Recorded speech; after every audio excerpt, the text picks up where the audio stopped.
Hey, 4xe fans, here's a little something that's interesting that's going on in the 4xe world. We are hearing from people that are going in for the B9A recall and having mixed results on how long it takes. The documentation that we got our hands on, I think somebody loaded or uploaded the actual documentation to the JL forums, and it showed the whole process, and there's like 2-3 hour segments to the process. Now I'm not going to profess to be any kind of technical expert in like what all is supposed to happen and what goes on, but if you're part of the recall, you're not supposed to be charging it. So when you bring it in, the first thing they have to do is charge it to at least 90%, and so that's going to take a couple hours, maybe not a couple, but somewhere close to a couple hours.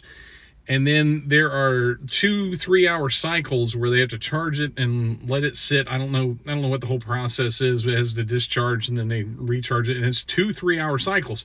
But there are people saying that they're taking their Jeep in and getting it back the same day, and that, I don't know that that's proper. I don't know what's going on, but it's just something to be aware of. It's something that we should probably communicate throughout the community.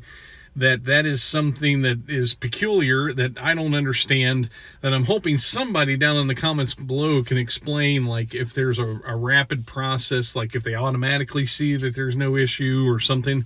There's been some question if the dealerships are doing this correctly. And so I have no way of knowing. I'm no expert in this. I don't work for Jeep or a dealership or anything like that, so I don't know. But that's a question that some of us have. And the other thing to be aware of, I think the vehicle has to be, like, I don't remember the temperatures. It has to be above certain temperatures. And some of our friends in northern Canada, of course, are still in some colder areas where they can't get it warm enough. And so that's something to be aware of, that if you're in a cold area, you might have to just wait a little bit, because they have to do this whole process outside. They can't bring it in and warm it up. They have to do it outside, and so it's just one of those things that some of our northern Canadian friends are going to have to wait a little bit before you take it in to do it. And some people have even had situations where it's way warmer than what the documentation said. I can't remember. It's like -7 Celsius or something. It's got to be warmer than that.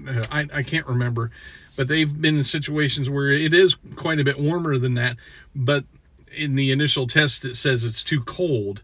So I don't know if there's some discrepancy there, what the documentation says versus reality. I don't know, but just know that could be a potential issue too. So if you have been through the process and it was really quick, and I don't know, I'd just like to understand that better. Or if you work for a dealership and you've been through this process, been through the training on the process, and there's maybe 2 different processes or something that wasn't mentioned in the documentation, we'd kind of like to know down in the comments below and get a better understanding of why sometimes it's taking the full 8 hours. Some people are dropping it off one day and they have to keep it the whole next day to do the process, where other people are getting it back relatively quickly. So we just have a question mark on why that is. So thanks for watching, and if you could comment down below what your knowledge is on that particular subject, of why some of them are getting out a little bit quicker and